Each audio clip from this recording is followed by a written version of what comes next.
Aloha and welcome to the Believer's Journey.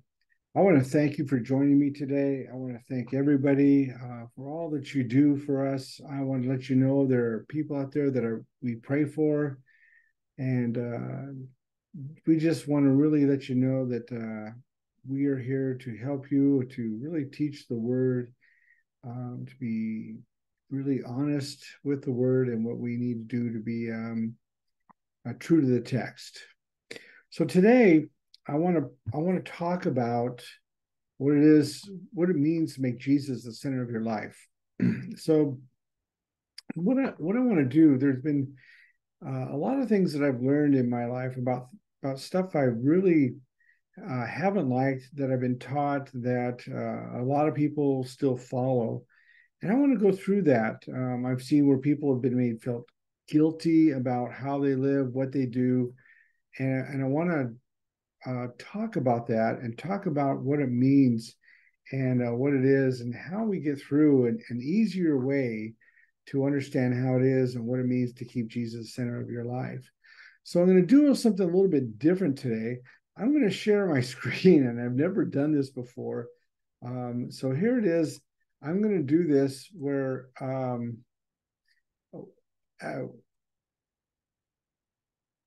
we have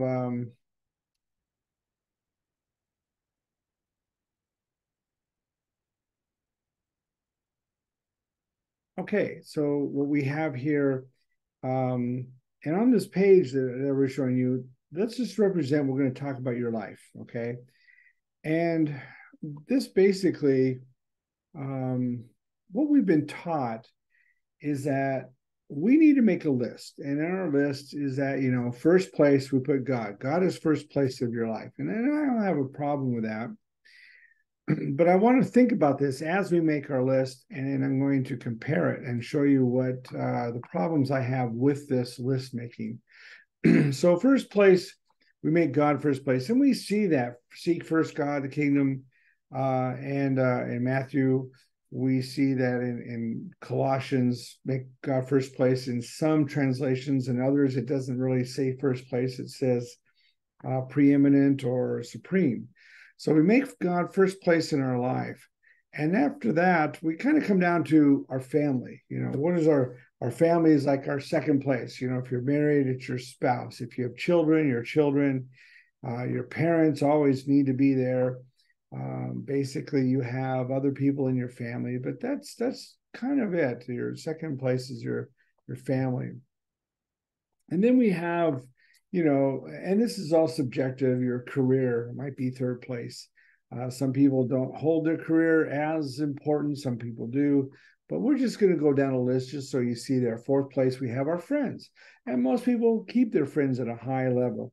But this is our list. Note that God is first place, and everything under that is in there. Then the fifth place, let's say our hobbies. And you may have a hobby playing computers, cars, airplanes. You might, travel. Whatever your hobby is there in that. And it doesn't mean that your hobbies are more important than your job, or job more important than your hobbies, or your friends, vice versa.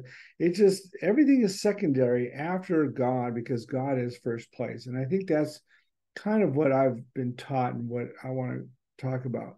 Then sixth place, seventh place, eighth place, that's whatever it is. You may have a sixth place and on, you may not. Whatever we do, we make our list. Whether we do it mentally or we actually write it down, we kind of follow this list. The problem we have with a list that I have found is that everything that we have that is second place and on down is always in competition with first place. That's just human nature. And we find in the scriptures that God doesn't want to be in competition with anyone or anything. He is it. And human nature just causes us to have competition. And so our competition is that which is in first place. So if your hobbies are in competition with first place or whatever it might be.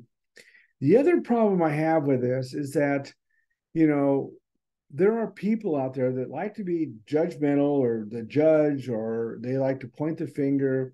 or whatever they want to do. They want to feel more important. So they point to you, well, you're spending more time at your job than you are prayer. You're spending more time with your family than you are with God, or your friends, or your hobbies, or whatever, than you are with God. So they tell you basically that then God must not be first place in your life, and you're in sin, and et cetera, et cetera. They make you feel real guilty.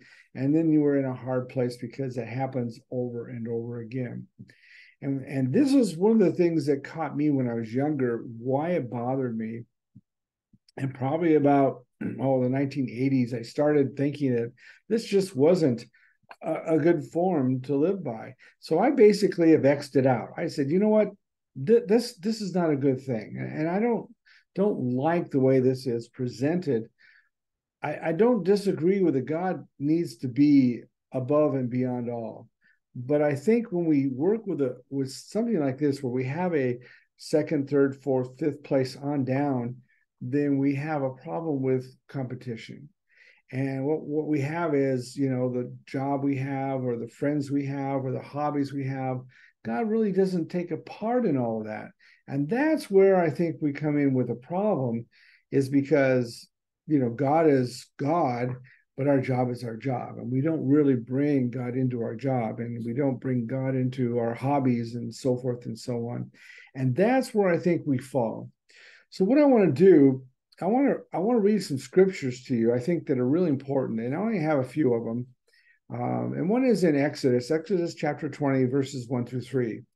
And it says this: "And God spoke all these words, saying, I am the Lord your God, who brought you out of the land of Egypt, out of the house of slavery. You shall have no other gods before me." Okay, so God is declaring, I am it. I am all. I am the one who is your God. Your hobbies aren't your God. Your spouse, your family is not your God. Your friends are not your God. I am it. And so he stakes claim to that. Why does he stake claim? This is the Old Testament. He stakes claim because he delivered the Hebrew people out of Egypt, out of slavery. Jesus does the same thing. He went to the cross. He bore our sin. He died for us. So therefore, we make him Lord of our life. How does this work? Because he delivered us, just like God delivered the Hebrew people from slavery in Egypt. Jesus delivers us from the bondage of sin. So I think it works in the same manner, in the same way. God is pretty cool this way. And then we have this other passage in Luke chapter 4, verse 8. And Jesus is talking. He says, "It is written, you shall worship the Lord your God, and him only shall you serve." Again, Jesus is taking claim to the fact that you need to worship only God. So this is really, really important. And this is why when we look at the list and when we go on, I want to show you why this is important, to see that God is, the one that you serve only and above all. And finally, we have Colossians 1:18. And this is the verse I want you to really look at closely. It says here, "And he," we're talking about Jesus, "is the head of the body, the church, who is the beginning of the firstborn from the dead, that in all things he might have the preeminence." Okay, this is the King James Version. If you look at the NIV, it says supremacy. He is the supremacy. If you look in the New American Standard Bible, it'll say he is first place. The Greek word here, though, when we're talking about preeminent, it means more than just first, as in first, second, third, or fourth. It means supreme. It means all in all. It means that he is God over all. And that's where we get the word preeminence or supreme. And I really think this is important. This is a really important verse to understand this. And I think why I took away from that list. So I have a way that I look at it that I want to approach, and I want to teach to you. I kind of talked about this and highlighted this on my second program I ever did, when we talked about life, and with Andres Gutierrez, or my second program. And this is what it is. Let's just say you have a circle, and the circle is your life. Okay. In the center of your circle, okay, it's like a pie. you have Jesus. Jesus is the center of your life. And we all agree to that. And we all understand that. And we all think that and so forth. But I want to do something different here that relates Jesus as center of your life, not as if God is the first place or Jesus is first place, but rather he is the center of your life in all things. So what I'm going to do is I'm going to break this up into a pie. Okay, so you have all these pie shapes in your life. And let's just say that God brings into your life all these things in your life. He brings your spouse, he brings your career, your job, he brings your hobbies, he brings finances, he brings your friends, he brings things in your life. And out of all those things that come in your life, you reject or you accept them and bring them into your life. And through this, you entertain, you live with, you work with, you function with all these things that God has brought in your life. So these pies shapes are going to represent different areas in your life. Now, mind you, you might have more. Most likely, we all have more. Some of us may have less. So let's just say that, God brings your family. First thing he brings to you is your family. You have parents, you have a spouse, you have brothers and sisters, or you have spouses, you have children, you have cousins, you have uncles, you have aunts, you have your family. Okay, God has brought him there. And the important thing to note here is Jesus is the center of your relationship with your family. Okay, I want you to think about that, because a lot of times we hang out with our family, we do things with our family, and Jesus doesn't really have a lot to do with our family. I mean, other than your spouse maybe, but I'm talking about like with your brothers or your sister or your aunts and uncles or cousins or parents. Lots of times we don't share Jesus a lot of times as a center of that relationship. But it's important we see that Jesus is the center, and we're going to get to the end of this and we'll find out why. Okay, then you have friends, you have your hobby. Again, you have your friends that have come in your life, and Jesus needs to be the center of that relationship with your friends. You have hobbies. Jesus needs to be the center of those hobbies if you have more than one or than one hobby. Okay, I know people who spend their life on the computer playing games all day long. It seems like in a lot of ways, I don't see how Jesus could be center of that relationship if you're spending all day long with there. So basically, how do we put Jesus in the center of that is really important as we see that. I play games, I do things, and a lot of times as I ride my bike or do other things as I drive, I love to drive. I pray. And Jesus is the center of that time I have when I do stuff, when I'm on the computer and do things.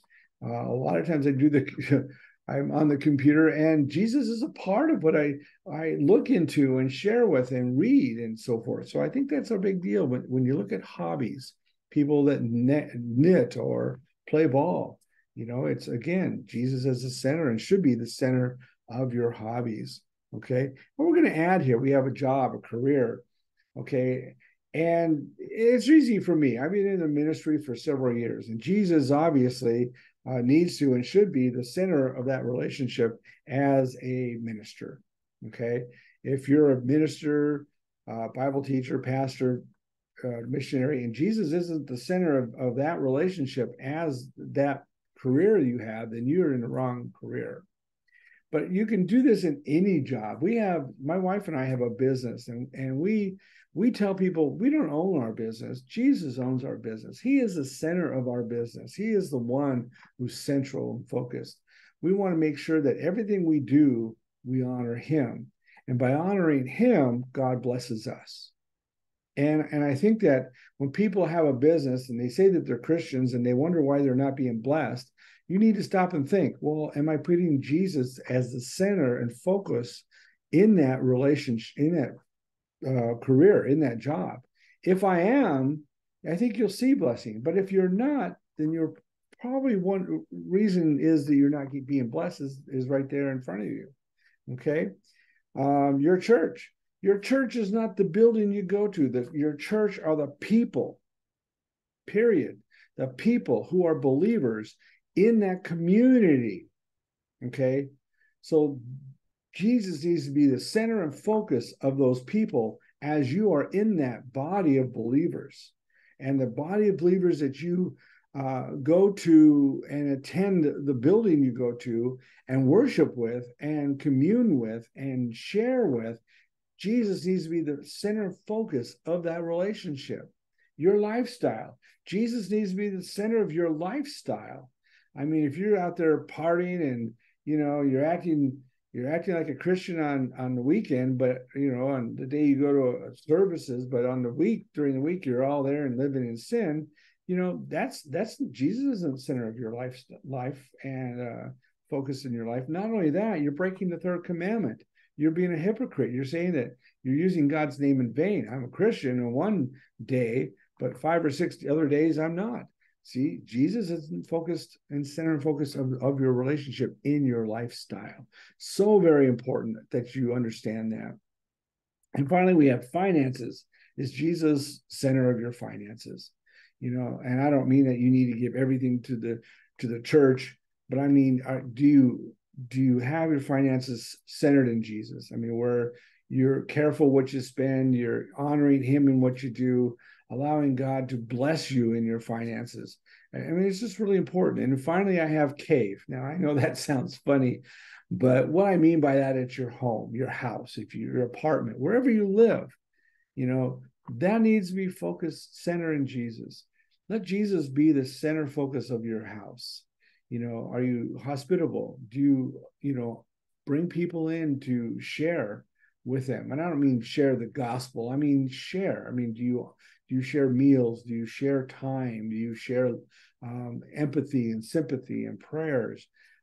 Are you sharing? So in other words, when you look at this pie here and you see all of these areas of relationships in your life, okay, they're in the circle of your life, and you see dead center Jesus.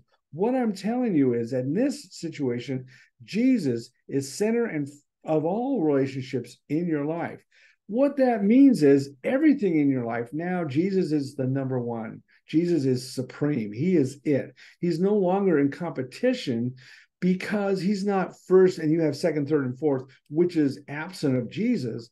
Everything here is center and focus with Jesus. Okay. So very important. So much you know that. And when you have this in your life, then what happens is Jesus becomes all of your life. So you see on the picture here, you have the circle around it, and that's Jesus. Jesus now is all in all. Okay. And this is what the Bible means when it says God is all of your life. Jesus is preeminent or supreme. So all that you are, all that you do, and everything you do, Jesus needs to be center focused. God is it. I mean, that's the way it is.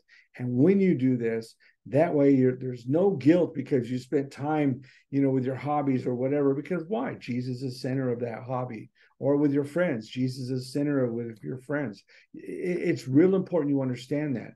And when we do it this way and live this way, we don't have to live in guilt. We don't have to live in shame. We don't have to worry about somebody pointing the finger at us and trying to make us feel guilty. This makes life easier as a believer. And I just want to share this with you because I'm watching more and more people point the finger. They become judge and they sit on a judgment seat toward other Christians. And it's awful. And I think this is one of the ways we can live in this and be free from that kind of guilt, that kind of life. And I just want to share that with you today because I think that in doing this, we can understand that Jesus is all. He is everything. And when he's everything in your life, life is happier, life is freer. Doesn't mean all your problems are going away, and you don't want all your problems to go away. What you want is for God to give you wisdom. You want God to give you discernment so that you can work through your problems and become victorious, and that way you can be a witness to others of how to work through your problems. So I want to thank you for joining me today. If you have any comments or any questions about this, please write me. If you haven't subscribed to our channel, please subscribe. Share this with everyone. I'm glad, and I'm so much that you've joined me, that you do watch our program. I hope we're a blessing to you, just as you are a blessing to us. Thank you, and aloha.